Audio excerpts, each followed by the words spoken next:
जय हिंद, जय जवान जय किसान। मेरा नाम है राहुल जवान और आप हैं किसान कार्यशाला में। हमारी टीम आज पहुंची है शामली जिले में, कांधला कस्बे के पास। मैं गांव में हूं। यहाँ पे बहुत सारे किसान भाई हैं। काफ़ी समय से एक डिमांड थी कि आप लोग यहाँ आओ। 2-3 बार प्रोग्राम बना भी, लेकिन वो बिजनौर में बंदा टूटने की वजह से प्रोग्राम कैंसिल भी हुए और मुझे सौभाग्य मिला इस धरती पर आने का। मैं एक छोटा सा परिचय लेता हूँ, उसके बाद आगे बढ़ते हैं। नमस्ते जी। नमस्ते। आपका एक परिचय। परिचय, नाम है मेरा राजकुमार सैनी जी और गांव है हिलामपुर घसोली और जनपद है शामली, तहसील है कैराना और यूपी। जी। आप बैठो सनी साहब, आप इधर आ जाओ। इस पर तखत पर बैठो आप, ये सही है, मेरे लिए टेक के लिए रहने दो। नमस्ते आप सभी को, जय हिंद। और यहाँ पे उपस्थित जितने भी किसान भाई अभी आए हैं, आप लोगों का बहुत बहुत धन्यवाद कि इतने कीमती आज के टाइम में जो समय है, गेहूं की बुवाई चल रही है, किसी का गन्ना छुल रहा है, तो उस टाइम में यहाँ पहुँचना और आना, वो भी समय पे, ये बहुत बड़ी बात है। तो मैं आप लोगों का बहुत बहुत आभारी हूँ और पूरी टीम हमारी आपका बहुत बहुत जो है स्वागत भी करती है यहाँ पे। मेरा नाम राहुल जवान है। जवान में इसलिए लगाता हूँ क्योंकि मैं सेना से हूँ। पहले चौधरी लगाता था, कुछ कारण ऐसे हुए, कहीं लोगों ने जात बिरादरी, नमस्कार जी, जात बिरादरी पे आ गए। हम बोले भाई हम जवान हैं, हमारी कोई जाति बिरादरी नहीं। तो मैं जिला बिजनौर का रहने वाला हूँ। बिजनौर में गांव है चौकपुरी, मुरादाबाद से की रोड पे, जैसे आप चलेंगे बिजनौर से, उस पर पड़ता है। 2012 से खेती सीखने की इच्छा प्रबल हुई। 2002 में सेना में भर्ती हुआ, 2020 में रिटायरमेंट लिया और 2012 से खेती को सीखना शुरू किया। तो जब आप किसी चीज को सीखना शुरू करते हैं तो फिर उसको और सीखने की इच्छा बनती है, फिर और सीखने की इच्छा बनती है। इतना सीखने के बाद ये समझ में आया कि मैं इतना सही सीख पाया, इतनी बड़ा है ये संसार। सीखते गए, सीखा कहाँ से? आप जैसे किसान भाइयों से और वैज्ञानिकों से, उसके अलावा जो लोग वैज्ञानिक और किसानों के बीच की कड़ी हैं उनसे, और चौथा खुद पे प्रैक्टिकल किए। सब जगह से सीखा, अपने घर जाके किया। नुकसान तो बहुत उठाए भाई। 10 फार्मूले किए, 8 ही सही निकले, बाकी 2 सही निकले, 8 निकले हवाबाजी। तो बाद में ये चीजें समझ में आई कि लोग जो हमें बता रहे हैं, कहीं ना कहीं या तो वो छुपा रहे हैं, या वो ये चाहते हैं कि मेरा ही प्रोडक्ट बिके, या मैं ही मैं रहूं, मेरा नाम चले। कहीं ना कहीं लालच आ जाता है बीच में। मुझे 2020 तक ये भी नहीं पता था कि मुझे आगे जाके करना क्या है। बस मुझे ये था कि खेती सीखनी और लोगों को बताना। ये कभी नहीं सोचा था कि मीटिंग लगाऊंगा या बिजनौर में जाऊंगा या बाहर जाऊंगा। कोई प्लानिंग नहीं थी, सब कुछ नेचर के ऊपर छोड़ा। उसके बाद वो प्रकृति ने इस लेवल पे लाके खड़ा कर दिया कि भाई अब जाओ और पूरे भारत को खेती सिखाओ। आज हमारे पास लगभग 10 से 12 लाख किसान हैं जो सफलतापूर्वक बढ़िया खेती पूरे भारत में कर रहे हैं। और लगभग 25 से 30 लाख लोग ऐसे हैं जिन्होंने कोई ना कोई फार्मूला कभी ना कभी इस्तेमाल जरूर किया है और उनको रिजल्ट आया। लेकिन वो भी शांत बैठे हैं कि अभी तो जमीन रिस्पॉन्स दे रही है, बाद में कर लेंगे जब खराब होगा। शुरुआत 1962 से हुई, आप सभी को पता है। शुरुआत हुई पहले विश्व युद्ध से। पहले विश्व युद्ध में जो बम बनाए गए, उनमें नाइट्रोजन को फिक्स करना आदमी को सीख लिया उसने। आज का यूरिया, ये जो जितने भी केमिकल थे, इनसे एक्सप्लोसिव बनाए जाते थे बम युद्ध के। लेकिन 3 वर्ल्ड वार हुए, युद्ध खत्म हो गए। अब क्या हुआ? अब वो जो बम आदमी को वहां पे डायरेक्ट ऐसे मार रहे थे, उनको खेतों में उतारने की प्लानिंग की गई। इच्छा है, वैसे इससे भगवान मिलता नहीं है। रिंगटोन से, स्टेटस से, इनमें भगवान नहीं है। ना मस्जिदों में, ना मंदिरों में, कहीं नहीं। हमारे कर्म में भगवान है। तो साहब हम जो है ये एक्सप्लोजिव लाए, कहा? जमीनों के लिए। अब इन्होंने ऐसी कंट्री ढूंढी साहब, जिन कंट्रियों को इनकी जरूरत थी। जैसे भारत, भारत के पास अपना कोई ऐसा टेक्नोलॉजी नहीं था उस समय में कि हम उस दौर से बाहर आ सकें।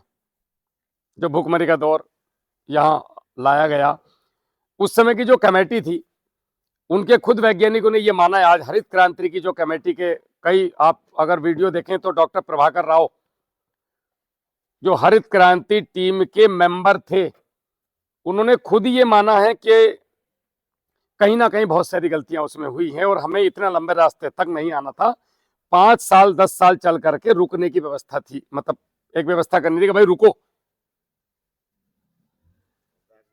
भाई कुत्ता हमारे पीछे पड़ा, हम थोड़ी दूर भागे, कुत्ता चला गया तो रुक जाओ ना, तुमने कांधलाई पार कर दिया, फेफड़े फटने को तैयार हो गए, रुकने को तैयार नहीं, कुत्ता है नहीं पीछे। वो स्थिति हमारी हुई। हम उस दौर से बाहर आए, लेकिन हमने वहां रुके नहीं। रुके क्यों नहीं? क्योंकि ये एक्सप्लोसिव जब जमीन में जा रहे थे तो ये बुम करके आपको उत्पादन दे रहे थे। अब जब किसी का उत्पादन 5 गुना होना तो अच्छों का दिमाग खराब हो जा कि भैया पैसे वाले बनो। वास्तविकता ये है कि 1962 से आज तक क्या हम पैसे वाले बने? आज हम 2025 में बैठे हैं, हमारे हर घर में गाड़ियां हैं, हर घर में एसी है, बिल्डिंगें बड़ी बड़ी है, लेकिन ईमानदारी से सब लोग बताओ, क्या कोई पैसे वाला है वाकई में आज की तारीख में ऐसा है जिस पर कर्जा नहीं है और ये कहेगा साहब मैं स्वतंत्र हूँ जी, मुझसे मिलो, मैं हूँ राजा, मेरा बहुत आमदनी है, मेरी खेती से तो नहीं है, होगी भी तो बच्चा जैसे भाई साहब ने बताया ऑस्ट्रेलिया में है या कहीं, इन चीजों से हो सकती है। तो ये ट्रैप था, मतलब हमें फंसा दिया। जैसे वो ट्रेडमिल देखिए आपने, जिम में दौड़ता है कोई, एक पैदल चल रहा है एक दौड़ रहा है, दौड़ने वाला सोच रहा मैं इससे आगे निकल गया, लेकिन जब बटन बंद होगा तुम दोनों तो वहीं खड़े, 1 इंच सेंटीमीटर भी आगे पीछे ना हिले। तो ये फर्टिलाइजर लाए गए साहब, उसके बाद हम इन्हें बढ़ाते चले गए, बाकी अब लोगों को पता है हम किस स्थिति में आ गए। अब जो जमीन की संरचना है वो क्या है? तो ये जो धरती है, ये जो मिट्टी मैंने उठाई हाथ में, इसके अंदर 3 चीज हैं। एक तो है पत्थरों का चूरा। जब ये धरती बनी, जिसने बनाया, किसी का भी नाम ले लो, उसमें प्रकृति ने, मेरे हिसाब से तो नेचर ने बनाया सब कुछ। तो ये नेचर ने जब ये धरती बनाई तो पत्थरों का इसमें चूरा आया। इस चूरे में जब तक ये धरती रहेगी, इसकी उम्र रहेगी, तब तक का भोजन है इसके ऊपर रहने वाली हर प्रजाति के लिए। अब खेती के लिए इसमें 3 चीजें जरूरी हैं। इसका 2% बायोमास होना जरूरी है। बायोमास किसे बोलते हैं? जितने भी जीव जंतु, आंखों से दिखने वाले ना दिखने वाले, चलने फिरने वाले ना चलने फिरने वाले, ये भी जीव जंतु ही हैं, पेड़ पौधे भी। इन सबके शरीर जब जमीन में जाते हैं तो वो पूरी जमीन में कुछ तो कार्बन में तब्दील हो जाता है, कुछ कार्बन की स्थिति में होता है, कुछ ह्यूमस होता है। तो वो 2% इसमें होना चाहिए। इससे क्या फायदा होगा? जैसे ही 2% होगा, एक तो आसमान में जितनी भी गंदगी है ये धरती खींचनी शुरू कर देगी। आपको कार्बन डालने की जरूरत नहीं, गोबर खाद डालने की जरूरत नहीं, कोई हरी खाद देने की जरूरत नहीं है, ऑटोमेटिक कार्बन खींचना शुरू कर देगी, मतलब हवा शुद्ध करना शुरू कर देगी। और इसके अंदर कम से कम 10,000 प्रजातियां और 1 ग्राम में 3 से 4 अरब की जनसंख्या वाली ये पूरी कॉलोनियां, बटालियन इसके अंदर आ जाएंगी, जो प्राकृतिक है, नेचुरल है। ये करती क्या है? ये करती हैं प्राकृतिक तरीके से इनके अंदर जो भी कुछ उग रहा है उसकी सुरक्षा करना, और उसको जो जो चाहिए, nitrogen, phosphorus, potash, zinc, sulphur, molybdenum, जितने भी कहानियां हम सुन रहे हैं ये सब इस जमीन में है। इनका काम है इनको घोल के देना। इन जीवाणुओं के अलावा इस पत्थर में से वो डीएपी निकालना, हम भाषा में डीएपी समझ लो, फास्फोरस निकालना, और ना आपके बस की कहानी है ना मेरे बस की कहानी है। हम केमिकल डाल के निकाल जरूर लेते हैं थोड़ा बहुत, फास्फोरिक एसिड डाल दिया, थोड़ा सा आ गया, लेकिन वो एक टेम्परेरी तरीका है। अच्छा, इनको ये भी पता है कि इनको कितना देना है। जैसा हम खाना खा रहे थे सनी साहब के यहाँ, तो 2 बच्चे खाना खिला रहे थे हमें, तो उन्हें ये पता है कि इसकी प्लेट में भी है, अभी इसको जरूरत नहीं है। जब खत्म हो रहा था भैया पूछ रहा था भैया दाल दूं? अगर वो भैया जबरदस्ती हमारे दाल में भर दे और 2 आदमी पीछे से हाथ पकड़े, बोले इसका मुंह खोल कैसे ना खाने का, जब थाली में कर दी तो क्या होगा जी? मैं भाषण देता यहाँ अभी तक या तो टॉयलेट ढूंढ रहा होता या कहीं दर बीमार हो गया होता। ऐसे ही खेतों के साथ करा हमने। कितनी जरूरत है ये कौन बताएगा? ये बताएगा आपके खेत के अंदर बैठा हुआ जीवाणु को, पौधे की जड़, कि भैया मुझे फास्फोरस चाहिए। अच्छा अभी लो, तो इनका काम है फास्फोरस देना। अब ये खाएंगे क्या जमीन में जाके? तो जो 2 गन्ने की पत्ती, पुराल, हमारे शरीर या केंचुओं के शरीर या पशुओं के शरीर, इनके खुद के शरीर, तो ये सब जमीन में इनका भोजन है साहब। तो हमने अगर जमीन में भोजन दे दिया तो ये जीवाणु, प्रकृति इतनी मजबूत है, अपने आप आने शुरू हो जाते हैं। आपको कहीं से ऐसे कोई बहुत बड़ा जादू करने की जरूरत नहीं है कि पूरी जिंदगी साहब हमें ड्रम रखने पड़ेंगे। ये 2-3 साल की कहानी होती है। उसको बोलते हैं सस्टेनेबल एग्रीकल्चर, स्थायी खेती। टेम्परेरी तो हम कर ही रहे हैं कि यार वो टोबरर आ गया था, अच्छा ये वाली लिया, क्यों लाऊं, नेचर ने बनाई नहीं बनाई। तो हमने, आदमी ने क्या करा, अपने आप को प्रकृति से अलग समझ लिया। आपने कहानी सुनी होगी डायनासोर की, डायनासोर पूरी धरती पर राज करते थे साहब। और डायनासोर कहीं देखा किसने? वो इसलिए विलुप्त हो गए क्योंकि डायनासोर ने अपने आप को प्रकृति के अनुसार बदलाव अपने अंदर नहीं किए। ऐसे हम आदमी हैं। पिछले 10,000 साल में मैं जो भी बोलूंगा एकदम तथ्य के आधार पर बात करूंगा, आप इन चीज को रिसर्च कर सकते हैं। पिछले 10,000 साल में इंसानों ने धरती का उतना विनाश नहीं किया, खेती 10-12 हजार साल पहले ही आई, जितना हमने पिछले 200 सालों में इसका शोषण कर दिया। देखो धरती पे जो भी है वो लिमिटेड है जी, धरती पे जो भी है वो लिमिटेड है। यहां कोयला था, कोयला कैसे बना? जब धरती फटी, ज्वालामुखी बने, धरती पलटी, तो ये धरती बाद में ऐसा भी हुआ कि ये पहले अलग अलग थी, फिर ये लाखों करोड़ों साल में सिकुड़ी, एक साथ ये जुड़े, कुछ कंट्री अलग हो गए, पहले ये सब जुड़े हुए थे। तो जब ये आपस में भिड़े, जैसे दो जहाज भिड़ते हैं, तो फिर बीच की मिट्टी ऊपर जाती ना, उसको पहाड़ बोलते हैं, पहाड़ बने। इनके बीच में वनस्पतियां दबी और हजारों करोड़ों साल तक ये दबी रही। तो धीरे धीरे इनकी जो फाइनल स्टेज आई वो कोयला थी। सोचो कितनी महंगी चीज है ये कोयला। भी हमने पूरी धरती पे से खींच लिया जी, 18% कोयला बचा है केवल। हमने 100% में से लगभग 96% जंगल, पूरी धरती की बात कर रहा हूं मैं, कोई जंगल मानव रहित नहीं है आज का। हर जगह मानव की उपस्थिति है, और जहां मानव की उपस्थिति है वहां विनाश है, विकास नहीं है, विनाश है, विनाश। क्योंकि मानव को रहने के लिए एक इतनी बड़ी चारपाई चाहिए, 4 फीट की है सोने के लिए। सैनी साहब को यही एग्जाम्पल देता हूं। एक टॉयलेट चाहिए, घर को पिछू कैमरा घुमाइए भाई, 5 बीघा में हवेली सैनी साहब की अकेले की। अगर ऐसे गाय भैंस और सारे बकरी उकरी सब अपनी जमीन मांगल लगाए तो धरती का विनाश ना होने का।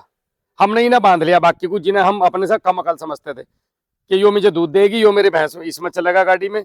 आदमी ने प्रकृति को काबू में करने की कोशिश करी, और जब जब प्रकृति को काबू में करने की कोशिश करी, एक बहुत हल्का सा झटका प्रकृति ने ऐसे चुटकी सी मारी थी 2020 में, कोरोना की। सिट्टी पिट्टी गुम, सारे अंदर बंद हो गए थे, सारी साइंस फाइंस सब फेल नेचर के सामने। आदमी अंदर था, नीलगाय बाहर थी। कहाँ गई थी उस समय साइंस और तुम्हारी पूरी कहानियां? फिर भी नेचर ने एक झटका दिया, पूरा आसमान साफ हो गए थे, पहाड़ दिखने लगे थे, मोर गांव में आ गए थे। तो प्रकृति ने समझाया है कि बस सुधर जाओ, अगले झटके में गेम खेल दूंगा तुम्हारा मैं। तो साहब ये जो है हजारों सालों में, लाख करोड़ों सालों में तैयार हुआ, तो हमने कोयला खत्म कर दिया। एक और चीज हमारे हाथ लगी, वो था पेट्रोलियम। समुद्र के अंदर गहरे तलों में जब ये जानवरों की हड्डियां, उनकी जो समुद्र में रह रहे हैं, शैवाल, बहुत सारी चीजें, ये भी धीरे धीरे धीरे धीरे धीरे धीरे करोड़ों सालों में नीचे कंप्रेस होते चले गए, दबते चले गए, और ये पेट्रोलियम में बदल गए, कच्चे तेल में। उसी से जन्म लिया प्लास्टिक ने, जो धरती का विनाश करने में एक बड़ा योगदान करेगी आने वाले समय में।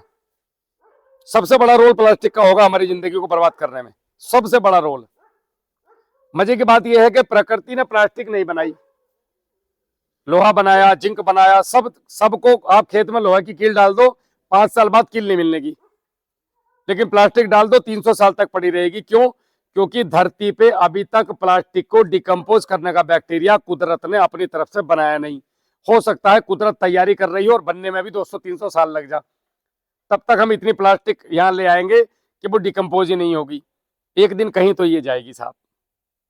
धीरे धीरे हमारी आबादियां बढ़ रही हैं, हमें खाना अच्छा चाहिए, हमने सब कुछ डेवलप किया, अपनी खेती डेवलप नहीं की। तो प्रकृति का हमने पेट्रोल का भी देखो कितना दोहन किया। एक घर में 5 गाड़ी, 3 लड़के, तीनों के ब्याह में गाड़ी मांग रहे हैं साहब, ऐसा तो हो रहा है ना। उसके बाद जबरदस्ती लड़का अगर दिल्ली नोएडा रह रहा है तो वो घरवाली कहेगी कि हमारी बेइज्जती हो, गाड़ी ले लो, EMI पे ले लो चाहे वो गाड़ी। तो ये जबरदस्ती जंगल जा रहे हैं, कार से जा रहे हैं। तो ये हमने दोहन किया, कहां से आ रहा है, एक ना एक दिन तो खत्म होगा।